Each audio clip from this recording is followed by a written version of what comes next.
한 주간 평안하셨습니까? 예, 우리 예배 가족들 모두 건강하셔서 오늘 또 교회 와서 예배 드릴 수 있어서 감사하고요. 이 시간도 하나님이 예배 가운데 함께 하셔서 은혜 베푸시기를 기도합니다. 여러분, 성경에는 예수님의 비유가 굉장히 많이 나오죠. 비유에 대해 연구한 신학자가 이렇게 말합니다. 우리가 예수님의 비유를 해석한다는 것은 예수님이 요리하신 비유라는 음식의 본래 맛을 되찾는 것이지, 그 비유를 내 구미에 맞는 조미료를 마구쳐서 딴 맛을 내게 하거나 마술과 같은 요리 기술을 발휘해서 전혀 다른 종류의 음식물로 둔갑시키는 것이 아니다. 손맛이 들어간다는 것은 그가 좋아하는 조미료를 친다는 것 사이에 엄격한 구별을 해야 한다는 겁니다. 손맛이란 해석가의 역량을 뜻하는 것으로서 그 사람의 이해력, 표현력, 판단력 등등의 모든 기능적 능력을 가리키는 거예요. 이와 달리 해석가의 조미료는 그의 선입견 또는 편견을 뜻한다고 할 수 있고, 해석법의 중요한 원칙 간언은 본문 본래 맛을 잃게 하는 조미료는 절대 금물이다라는 것이다. 비유하건대 해석가는 요리사가 아니라 감식가이다. 그런 본문을 재료로 해서 새로운 음식을 만들어내는 사람이 아니라 그 본문에 들어있는 본래 맛이 무엇인지를 식별해내는 사람이다라고 말합니다. 성서의 말씀은, 성경 말씀은 발생사적인 견지에서 볼 때 수천 년 전 과거에 특정한 처지에 있는 특정한 사람을 겨냥한 책이라는 것을 기억하면서 읽어야 한다는 겁니다. 이것은 단지 비유에만 해당되는 말씀이 아닐 거예요. 성경 전체에 대한 기본적인 전제로 이해해야 합니다. 성경 말씀은 발생사적인 견지에서 볼 때 어떻게 쓰여졌냐 하면 수천 년 전 과거에 특정한 처지에 있는 특정한 사람들을 겨냥해서 쓰여진 것이라는 것을 기억해야 좀 더 저자의 의도에 가까운 읽기가 가능하다는 거예요. 오늘 읽은 말씀은 고난주간 셋째 날인 화요일에 발생한 일련의 논쟁 사건을 다루고 있습니다. 성전에서 계속되는 유대 종교자들의 집요하고도 공격적인 질문에 계속 대답을 해오시던 예수님이 이번에는 반대로 그들에게 질문을 던지십니다. 여러분, 예수님이 그들에게 어떤 질문을 받으셨는지 기억나십니까? 예루살렘 입성 후에 있었던 최근의 몇 가지를 보면 성전 청결 사건으로 인해서 권위에 대한 질문을 받았고요. 7형제와 한 여인의 결혼과 부활에 대한 질문. 7형제가 맞습니까? 또 황제에게 세금을 바치는 것이 옳습니까? 아닙니까? 황제에게 바쳐야 하는 세금에 대한 질문이 있었죠.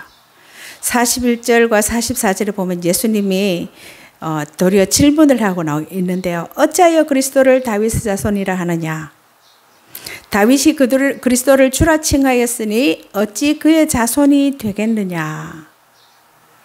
여기서 다윗의 자손이라는 말은 단지 혈통적인 자손을 가리키는 것 이상의 의미를 담고 있다고 해요.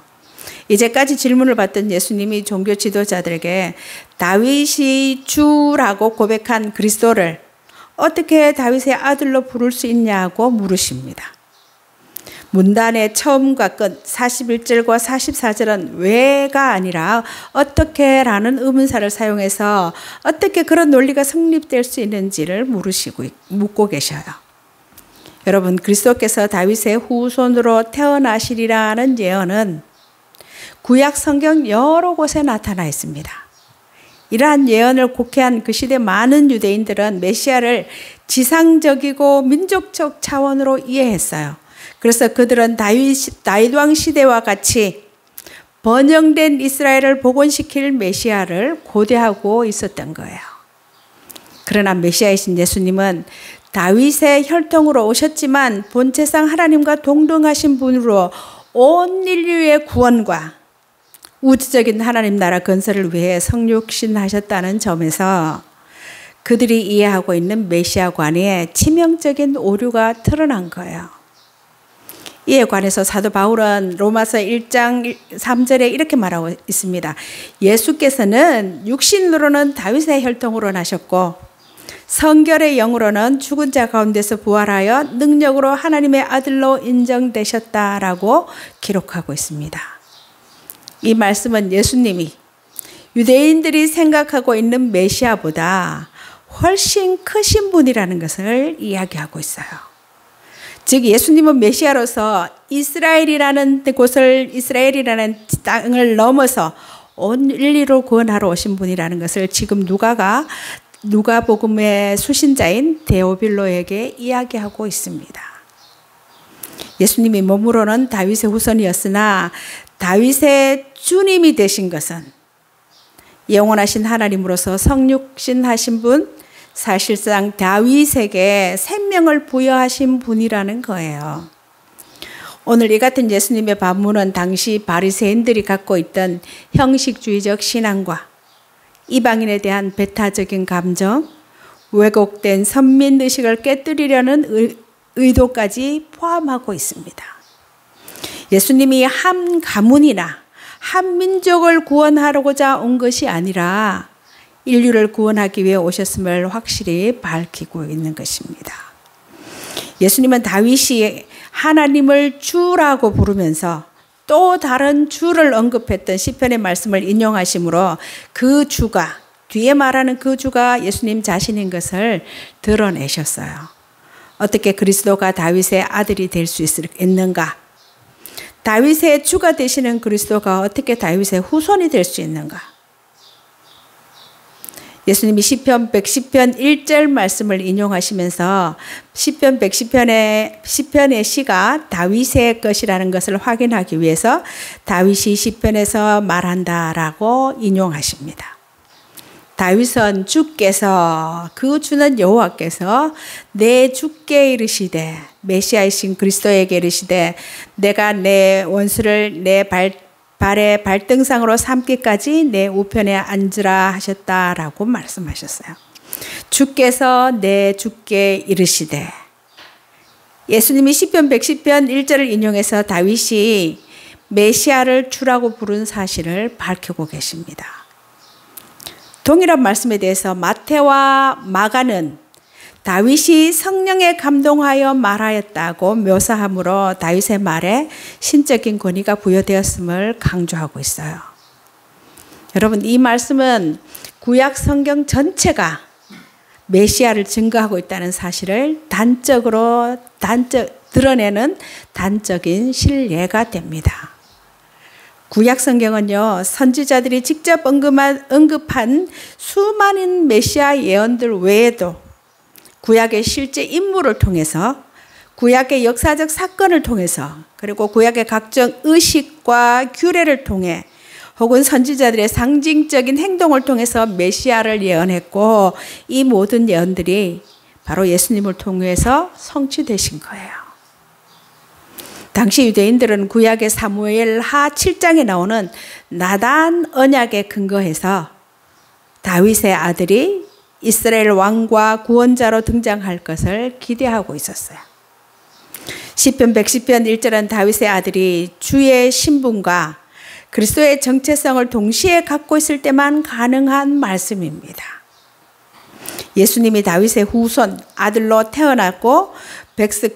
태어나서 백성을 구원하기 때문에 그리스도가 되고, 부활과 승천으로 하나님 우편에 앉을 것이기 때문에 주가 되신다는 말씀이에요. 여러분, 다윗의 후손 그리스도이신 예수님은 다윗의 후손이 되시기도 하고, 그리스도이신 예수님은 사람으로 오셨을 뿐만 아니라 신적 존재, 즉 하나님이셔요. 그러므로 예수님은 다윗의 후손이지만 다윗이 섬겨야 하는 주님이시고요, 곧 하나님과 동일한 권위를 갖고 계신다는 말씀입니다. 본문은 대제사장들과 서기관들과 장로들이 던진 질문, 당신이 무슨 권위로 이런 일을 하는지, 이 권위를 누가 주었느냐고 우리에게 말하라고 했던 20장 2절에 대한 말씀의 답이라고 할 수가 있어요. 예수님은 하나님의 보좌 우편에 앉는 주의 권위로 성전 청결 사건을 행하셨던 거거든요. 누가복음은 지금 누가복음을 읽고 있는 우리에게 대답을 요구하십니다. 어떻게 예수 그리스도가 주 하나님과 다윗의 아들 인간이 될 수 있는가? 다윗의 아들로 태어난 예수 그리스도가 하나님이시라면 예수를 믿고 따르는 자들은 오늘 예배하는 우리는 어떤 태도로 예수님을 대해야 하는가에 우리가 답해야 합니다. 그리스도인이라고 불리는 우리는 하나님이 사람이 되어 찾아오신 성육신과 십자가 은혜를 기억하면서 하나님 보좌의 우편에 앉으신 주님께 복종해야 합니다. 로마에 앞져 있던 유대인들은 다윗의 후손으로 오실 그리스도가 그들을 해방시키시고 다윗의 나라를 다시 재현하리라고 기대했어요. 그런 그들에게 예수님은 시편을 인용해서 그리스도는 다윗의 자손일 뿐 아니라 다윗의 주님이라고 말씀하고 계시는 겁니다. 그분은 유대인만이 아니라 온 세계 열방의 주가 되시고 혈통적인 지상의 다윗 왕국이 아니라 온 세상을 포괄하는 영적인 하나님 나라를 세우실 것임을 일깨워주고 계시는 겁니다. 이러한 반전은 계속되는 그들의 불신앙의 쐐기를 박는 것이고 예수님을 메시아로 인정하지 않는 유대 종교 지도자들에게 보다 적극적으로 자신이 메시아임을 보여주기 위함이었어요. 그들은 예수님을 자신들의 허락도 없이 활동하는 불법 교사로 여기고 예수님을 넘어뜨리기 위해서 그동안 자기 자신들도 스스로 해결하지 못했던 문제들을 그런 난제들로 예수님을 공격했습니다. 그러는 예수님은 그때마다 놀라운 신적 지혜로 그 모든 문제에 대해서 답을 하셨어요. 이런 경이로운 놀라운 예수님의 답을 듣고 사람들이 입을 다물는 상황까지 왔지만 유대 종교 지도자들은 놀라고 경탄만 할 뿐 예수님을 메시아로 받아들이지 않는 것을 보고 예수님이 직접 메시아로서 자신의 권세와 능력을 다윗 왕과의 관계로 설명하고 있습니다. 예수님이 먼저 질문을 하시면서 그리스도에 대한 메시아에 대한 편협된 이해와 왜곡을 바로 잡아주려고 하셨어요. 그 일을 위해서 예수님이 이런 질문을 던지신 것입니다. 이어서 45절에 보면 서기관들의 문제를 지적하고 계셔요. 모든 백성들이 예수님의 말씀을 듣고 있을 때 예수님이 제자들에게 서기관 율법교사들을 주의하도록 경고하십니다. 여기서 제자들이 경계해야 할 서기관들의 모습이 몇 가지 제시되는데요. 서기관들은 특유의 정복 입는 것을 좋아하고 세 가지 활동을 사랑했어요. 첫째는 서기관들은 정복, 긴 옷을 입고 다니는 것에 신경을 썼습니다. 서기관들의 정복은 길고 늘어진 옷으로 명예와 고귀함을 상징했어요. 이에 나타나는 세 가지 모습 중에 원하다, 좋아하다는 동사와 같이 연결이 됩니다. 둘째는 서기관들은 시장에서 인사받는 것을 좋아했어요. 여기서 인사는 아부하는 자들의 과장된 칭송이 담긴 그런 인사예요. 서기관들이 길을 걷거나 시장에 등장하면 사람들이 일어나서 이런 경의를 표했다는 거죠. 셋째는 서기관들은 회당에서 높은 자리, 으뜸 자리에 앉는 것을 좋아했어요. 이 자리는 사람들이 모두 볼 수 있도록 앞쪽에 배열된 높은 위치에 있는 의자를 가리킨다고 합니다. 서기관들은 잔치의 첫 번째 자리를 좋아해서 식사 초대자는 서기관들에게 가장 중요하고 영예로운 자리를 제공했습니다. 이러한 일상에서 나타나는 것들은 서기관들의 오만과 교만을 보여주는 것이죠. 그들은 철저히 계산된 방식으로 사람들이 모이는 것을 선호했고 영광을 추구하는 서기관들의 일상에서 보여주는 전형적인 이런 행동들 외에 예수님은 탐욕과 보여주기식의 문제를 추가하셨어요. 그들은 율법의 전문가로서 율법의 정신인 이웃 사랑을 긍휼의 마음으로 실천해야 하는데도 과부의 재산을 삼켰습니다. 당시 남성 중심 사회에서 남편을 잃은 과부는 그 공동체와 종교 지도자들의 보호 없이는 생존하기가 어려웠어요. 또한 서기관들은 길게 기도하는 것 역시 외식이라고 말하고 있고요. 보여주기를 위함이었습니다. 하나님을 두려워하지 않았기에 고귀한 모습을 보여주면서 동시에 이웃사랑과는 정반대 행위를 일삼았던 것이죠. 예수님은 이러한 서기관들의 외식과 위선을 경계하셨어요. 그들은 신앙과 하나님을 이득을 챙기는 도구로 사용하고 있었습니다. 그것으로 명예를 얻으려고 했고 전문 지식과 신분을 부를 축적하기 위해서 활용했고요. 기도의 손을 높이 올리고 기도의 소리를 크게 하면서 과부를 더욱 심하게 속이고 착취했던 거예요. 그러나 예수님은 서기관들을 보여주기 위해 길게 기도할수록 삼키는 재산이 많을수록 그들이 받게 될 심판도 엄중할 것이라고 경고하십니다. 우리가 하나님의 백성으로 부름받은 이유가 무엇일까요? 왜 하나님이 우리를 불러주셨을까요? 하나님의 창조 질서가 회복되기 위해서 부름받은 것입니다. 여러분, 동일한 질문으로 하나님이 왜 우리를 구원하셨을까? 거기에 대한 대답을 좀 더 크게 하라고 말합니다. 우리가 죽으면 천국에 데려가려고 우리를 구원하신 것이라고 생각하는 것은 하나님의 뜻을 너무나 작게 해석하는 거라는 거예요. 마치 오늘 본문에 나오는 사람들, 당시 유대인들처럼 메시아를 다윗의 후손에 나와서 로마라는 제국에서 우리나라만을 위한, 이스라엘만을 위한, 로마에서 이스라엘이나 해방시키고 그 주변 국가들을 다스리기를 원하는 것과 같습니다. 그것은 하나님을 너무 지엽적으로 생각하고 있는 거죠. 이것은 오늘날 우리가 똑같이 생각한다는 거예요. 다들 구원을 너무 작게만 적용하고 있어서 그러다 보니 세상에서 비판을 받고 외면을 당하는 거라고. 여러분, 하나님은 나의 하나님이고 우리의 하나님이지만 온 우주의 하나님이십니다. 이스라엘의 해방자가 아니라 온 인류의 메시아예요. 거기에 대해 이들은 오해했습니다. 우리만을 위한 그 선민사상과 특별함에 성경을 자기에게만 적용한 거죠. 그 뒤에 이어서 21장에는 부자들의 헌금과 가난한 과부의 헌금 이야기가 나옵니다. 서기관들의 죄와 운명에 대해서 언급하신 예수님이 제자들에게 부자들과 가난한 과부의 헌금을 비교해서 설명하고 계세요. 부자들이 헌금함에 헌금 넣는 것을 보시고 이어 가난한 과부가 2렙돈 헌금함에 넣는 것도 보셨어요. 렙돈은 당시 가장 작은 가치의 동전이에요. 학자들은 노동자 하루 품삯이 1데나리온이라고 말하는데 이 한 1렙돈은 이 1데나리온의 100분의 1 또는 128분의 1, 130분의 1에 해당하는 가치예요.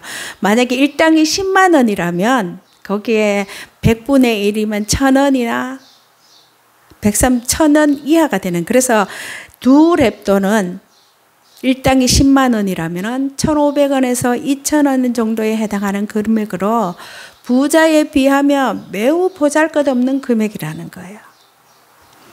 당시 성전 규례상 한 렙돈을 헌금하는 것은 금지하고 있어서 2렙돈은 성전에서 헌금할 수 있는 최소 액수였기에 그 과부는 그러한 규정을 범하지 않으려고 가진 것을 전부 끌어모아서 헌금했을 것이라고 봅니다.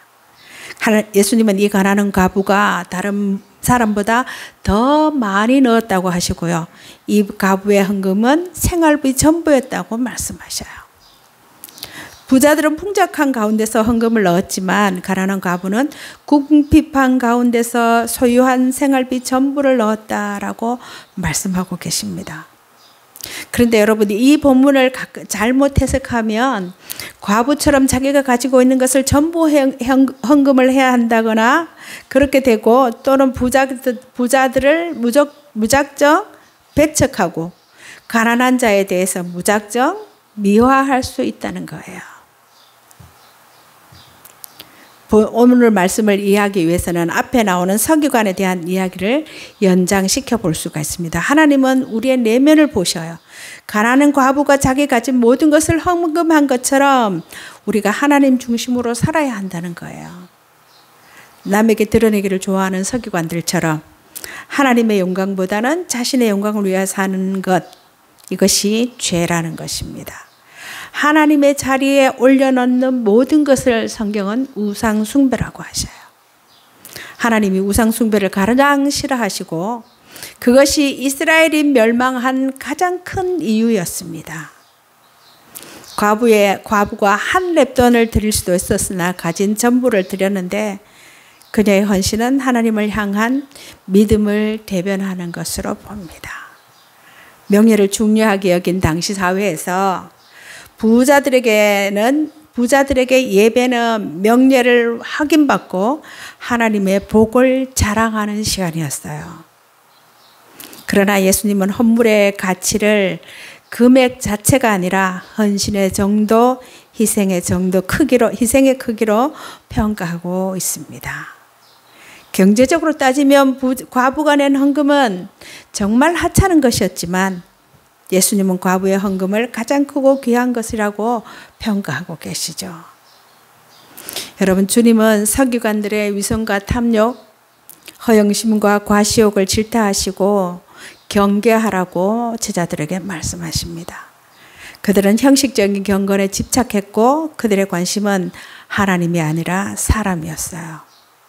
사람들 앞에서 자기 존재와 경건을 과시하려고 긴 옷을 입고 다녔고 어디서든 상석에 앉아 대접받기를 좋아했다고 했습니다. 연약한 과부의 가산을 착취하면서 긴 기도를 통해서 자신들의 실상을 감추고 있었던 거예요. 그럴듯한 경건의 모양으로 사람들의 부러움과 인정을 받았을지는 모르지만 하나님의 엄중한 판결은 피할 수가 없었습니다. 경건한 기도와 묵상마저도 자신을 감추고 남을 속이는 위선의 도구로 전락할 수 있다는 교훈의 말씀입니다. 만일 본문의 부자들이 앞달락의 서기관들을 포함한다면 제자들에게 예수님이 하신 말씀의 이유는 백성의 존경과 부러움을 받는 종교 지도자들의 모습이 경계의 대상인 반면 모든 것을 드린 가난한 과부의 헌신은 그들이 수용하고 따라야 할 제자도의 모델이었어요. 오늘 말씀은 우리도 범하기 쉬운 잘못을 지적하는데요. 성경이 증언하는 예수님이 아니라 내가 원하고 내가 필요한 예수를 신봉하고 있지는 않은지 돌아보게 하는 말씀입니다. 여러분, 예수님이 과부의 진실과 진심을 드러내셨어요. 공공한 형편에서도 생활비 전부를 드린 과부의 헌신은 과부의 가산까지 섬기던 서기관들의 탐욕과 대비가 되고 풍족하긴 중에 넣은 부자들의 헌금보다 더 귀하다고 말씀하십니다. 주님은 서기관들의 외식적인 기도는 거절하셨지만 과부의 진심 어린 작은 헌물은 받으셨어요. 여러분, 주님은 크고 많음보다 진실과 진심을 기뻐하십니다. 주님이 받으시는 것은 그것이에요. 주님이 가난하셔서 많이 바치기를 바라시는 거 아니죠. 다른 곳에도 그렇게 얘기하죠. 너희들에게 요구하는 것은 하나님이 가난해서가 아니다. 천지가 다 주님이 거느릴 것이라고 말씀하고 있습니다. 주님은 모든 것이 다 주님의 것이며 선물이라고 여기는 사람, 선한 정직이를 찾으셔요. 결국 내가 가진 것뿐 아니라 나 자신을 드리는 사람의 것을 받으십니다. 바로 그것이 사람을 지나치게 의식하거나 주님을 이용해서 성공하려는 이들은 결코 따라할 수 없는 주님이 인정하시는 값진 헌신이에요. 여러분, 주님은 하나님 나라의 왕으로 오셨고 새로운 나라를 시작하셨어요. 회개한 우리를 그 나라 백성으로 부르시고 우리에게 새로운 삶의 방식과 가치관, 태도를 요구하십니다. 그 나라 백성으로서 마땅히 가져야 할 삶의 방식과 가치관, 태도를 요구하고 계셔요. 하나님의 사람으로서 우리가 내가 하나님의 사람이라는 정체성을 보여주는 표지가 무엇일까요? 주일날 성경 끼고 교회 오는 것입니까? 주님의 제자로서 우리가 서야 할 자리가 어디 있냐는 거예요. 여러분, 주님의 제자로서 우리가 서야 할 자리는 주님이 그러셨던 것처럼 겸손과 섬김과 헌신의 자리입니다. 여러분, 주님이 우리에게 하나님 백성다운 성품을 기대하고 계심을 여러분이 꼭 기억하시기 바랍니다. 그래서 이 한 주간도 주님의 제자로서 우리가 서야 할 자리는 겸손과 섬김과 헌신의 자리라는 것을 기억하고 이러한 우리의 목표를 향한 발걸음에 살아계신 우리 아버지 하나님이 함께 하실 것입니다. 이 한 주간도 주님과 행복한 동행 잘 이어가시기 바라요. 기도하겠습니다.